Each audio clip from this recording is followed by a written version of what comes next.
ఈ ఏడాది నీటి వసతులు పుష్కలంగా ఉండడంతో అధిక శాతం రైతులు వరి సాగుకు మొగ్గుతున్నారు. ముఖ్యంగా నారు పెంచి నాటడానికి సమయం మించిపోవడంతో డిసెంబర్ 20 తర్వాత సాగు చేసేవారు నేరుగా విత్తే పద్ధతులను ఆచరించాలని శాస్త్రవేత్తలు సూచిస్తున్నారు. ఈ విధానాల్లో సాగు ఖర్చులు తగ్గడంతో పాటు సాగు ఆలస్యం కాకుండా సకాలంలో సాగు చేసే అవకాశం కలుగుతుంది. కొద్దిపాటి మెలకువలు పాటిస్తే వెదవరి విధానం నుంచి మంచి దిగుబడులు తీసుకోవచ్చునంటూ తెలియజేస్తున్నారు ప్రొఫెసర్ జయశంకర్, తెలంగాణ రాష్ట్ర వ్యవసాయ విశ్వవిద్యాలయం, నాగర్ కర్నూలు జిల్లా Palem Krishi Vignana Kendram programme coordinator doctor Prabhakar Reddy. ప్రస్తుత యాసంగి పంట కాలంలో తెలంగాణ రాష్ట్రంలో రిజర్వాయర్లలో మరియు వివిధ కాలువల ద్వారా నీరు అందుబాటులో ఉండడం వల్ల రైతులందరూ కూడా వరి సాగు వైపు మొగ్గు చూపుతున్నారు. ఇప్పటికే వరి నార్లు పోసి నాటు పెట్టుకుంటున్నారు చాలామంది రైతులు. అయితే వివిధ రకాల కారణాల వల్ల ఇప్పటికే నాటు పెట్టుకొని రైతులు ఎవరైనా ఉంటే వాళ్ళు నాటు పెట్టుకునే విధానం కాకుండా నేరుగా వెదజల్లే విధానం లేదా డ్రమ్ సీడర్ ద్వారా విత్తుకునే విధానం పాటించడం చాలా లాభదాయకం.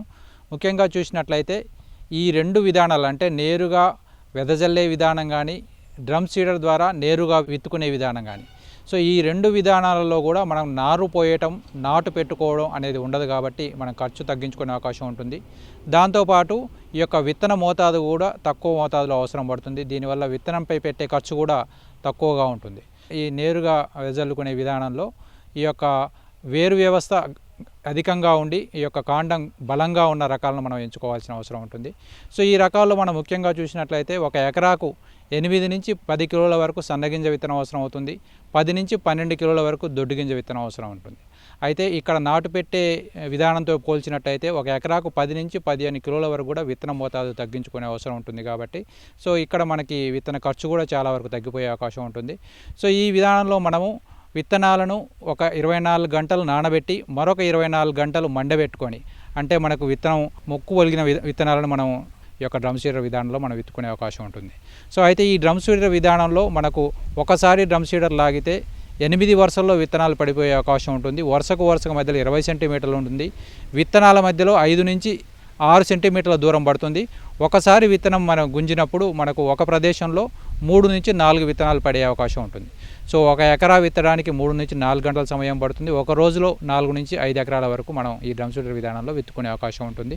సో ఈ విధానంలో మనకి ఏంటంటే నారు పోసుకునే అవకాశం ఉండదు కాబట్టి చివరి వరకు పంట కాలం కనుక మనం చూసినట్లయితే ఒక వారం నుంచి 10 రోజుల వరకు కూడా ఈ యొక్క పంట కాలం తగ్గే అవకాశం ఉంటుంది. కాబట్టి నాటు పెట్టే విధానంతో పోలిస్తే ఈ విధానంలో 4 నుంచి 5 వేల వరకు ఖర్చు తగ్గడమే కాకుండా మనకు ఒక వారం 10 రోజుల వరకు కూడా పంట తొందరగా కోతకు వచ్చే అవకాశం ఉంటుంది.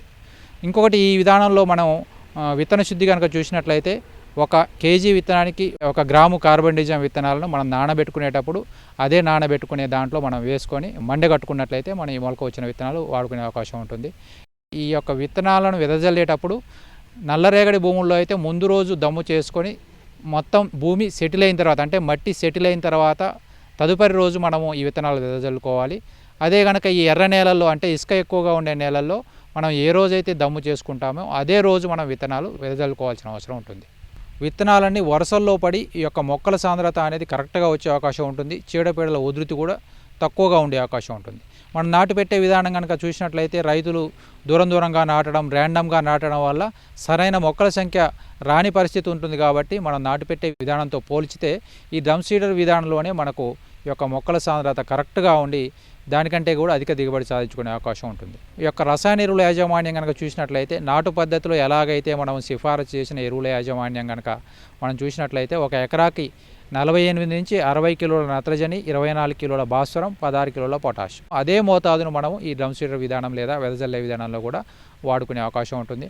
అయితే ఈ డ్రమ్ సీడర్ విధానంలో మొదటి దశలో అంటే విత్తుకునే సమయంలో నత్రజని ఎరువులు అవసరం ఉండదు. విత్తిన 20 రోజులకు ఒకసారి, 60 రోజులకు ఒకసారి, 40 రోజులకు ఒకసారి ఈ యొక్క సిఫారసు చేయబడిన నత్రజని 3 భాగాలుగా చేసుకొని వేసుకోవాల్సిన అవసరం ఉంటుంది. అయితే సిఫారసు చేయబడిన మొత్తం భాస్వరాన్ని కూడా మనం దమ్ములోనే వేసుకోవాలి.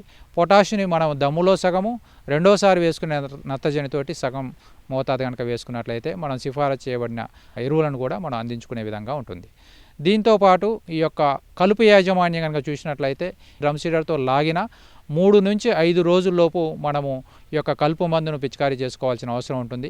సో దీని గురించి మనం ప్రెటిలాక్లోర్ ప్లస్ సేఫ్నర్ అనే కలుపు మందు 1 ఎకరాకి 600 మిల్లీలీటర్ల ఈ యొక్క కలుపు మందుని మనము ఇసుకలో కలిపి వేసుకోవడం ద్వారా మనకు ఈ యొక్క కలుపును సమర్థవంతంగా నివారించుకునే అవకాశం, అంటే మొదటి దశలో వచ్చే కలుపును నివారించుకునే అవకాశం ఉంటుంది. అయితే పంట పెరిగిన తర్వాత అంటే 15 నుంచి 20 రోజుల సమయంలో మనకు పైపాటుగా వచ్చే, అంటే పంట విత్తిన తర్వాత వచ్చే కలుపును నివారించుకోవడానికి ఈ యొక్క బిస్బైరిబాక్ సోడియం 100 మిల్లీలీటర్లు 200 లీటర్ల నీటిలో కలిపి పిచికారీ చేసుకోవాలి. లేదు మొత్తం గడ్డి జాతి కలిపి అధికంగా ఉన్నప్పుడు ఈ సెహలోపాప్ బుటైల్ 400 మిల్లీలీటర్లు 200 నీటిలో కలిపి మనం పిచికారీ చేసుకోవాల్సిన అవసరం ఉంటుంది.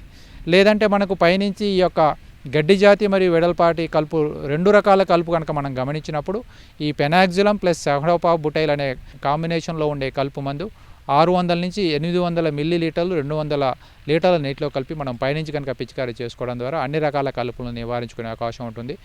ట్రైఫోమైన్ ఇథాక్సిసల్ఫిరన్ అంటే కౌన్సిల్ యాక్టివ్ అనే కలుపు మందు కూడా 80 గ్రాములు ఒక 200 నీటిలో కలిపి మనం పిచికారీ చేసుకున్నట్లయితే ఈ యొక్క డ్రమ్ సీడర్ విధానం కానీ వెదజల్లే విధానంలో మనం వచ్చిన కలుపు సన్నజాతి కానీ ఆ వెడల్పాటి కలుపు కానీ గడ్డి జాతి కలుపును కానీ సమర్థవంతంగా నివారించుకునే అవకాశం ఉంటుంది.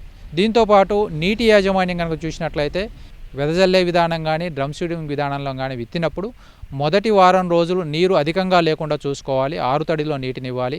నీరు అధికంగా ఆగినట్లయితే ఈ యొక్క విత్తనం మురిగిపోయే అవకాశం ఉంటుంది. కాబట్టి తప్పనిసరిగా భూమిని సమంగా చేసుకొని మనం విత్తుకొని తర్వాత మనకు ఆరుతడిగా 6 నుంచి 8 రోజుల వరకు ఇచ్చి నీటిని ఇయ్యటము తీసివేయడం చేసుకోవాలి. తర్వాత ఈ యొక్క పిలక దశకు వచ్చినప్పుడు మనకు 2 సెంటీమీటర్ల మందం నీటిని పెట్టుకోవాలి. తర్వాత దశ నుంచి మనం నాటు పెట్టే విధానంలో ఎలాగైతే అధికంగా నీరు పెడతామో అదే విధంగా మనం నీటిని మెయింటైన్ చేసుకునే అవకాశం ఉంటుంది. ఈ 2 విధానాల ద్వారా కనుక మనం చేసినట్లయితే ఈ ఖర్చు తగ్గించుకోవడంతో పాటు పంటను కూడా ఒక 10 రోజుల ముందు కోతకు వచ్చే విధంగా చేసుకునే అవకాశం ఉంటుంది. కాబట్టి రైతు సోదరులందరూ గమనించి ప్రస్తుత పరిస్థితుల్లో ఈ యొక్క వెదజల్లే విధానం పాటించినట్లయితే అధిక దిగుబడులు సాధించుకునే అవకాశం ఉంటుంది.